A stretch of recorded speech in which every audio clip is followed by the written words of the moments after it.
ನಮಸ್ತೆ, ಯೂಟ್ಯೂಬ್ ಚಾನಲ್ಗೆ ಸ್ವಾಗತ.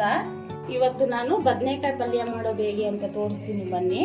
3 ಗುಂಡು ಬದನೆಕಾಯಿ ತಗೊಂಡಿದ್ದೀನಿ. ಈ ತರ ಅಗ್ಲಗ್ಲ ಪೀಸಾಗಿ ಕಟ್ ಮಾಡ್ಕೊಳ್ಬೇಕು. ಒಂದು ಟೊಮೊಟೊ, ಒಂದು ಈರುಳ್ಳಿ ತಗೊಂಡು ಕಟ್ ಮಾಡ್ಕೊಂಡಿದ್ದೀನಿ.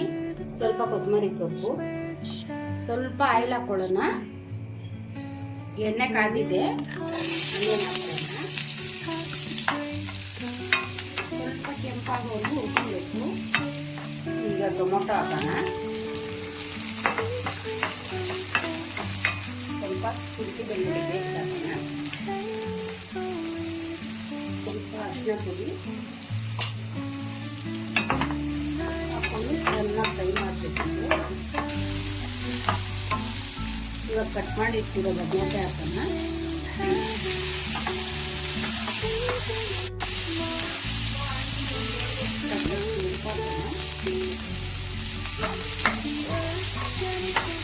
ಸ್ವಲ್ಪ ಬೇಯಬೇಕು. ಒಂದು ಗ್ಲಾಸ್ ನೀರಿಗೆ ಸ್ವಲ್ಪ ಮುಚ್ಚಿಕೊಳ್ಳೋಣ. ಒಂದು 5 ನಿಮಿಷ ಅದನ್ನು ಬೇಯಕ್ಕೆ ಬಿಡೋಣ. 5 ನಿಮಿಷ ಆಯಿತು. ಇವಾಗ ಬೆಂದಿದೆ. 1 ಸ್ಪೂನ್ ಧನಿಯಾ ಪುಡಿ, ಅಚ್ಕಾರದ ಪುಡಿ ಹಾಕೊಳ್ಳಿ. 1 ಟೇಬಲ್ ಸ್ಪೂನ್ ಅಷ್ಟು ಸಾಂಬಾರು ಪುಡಿ,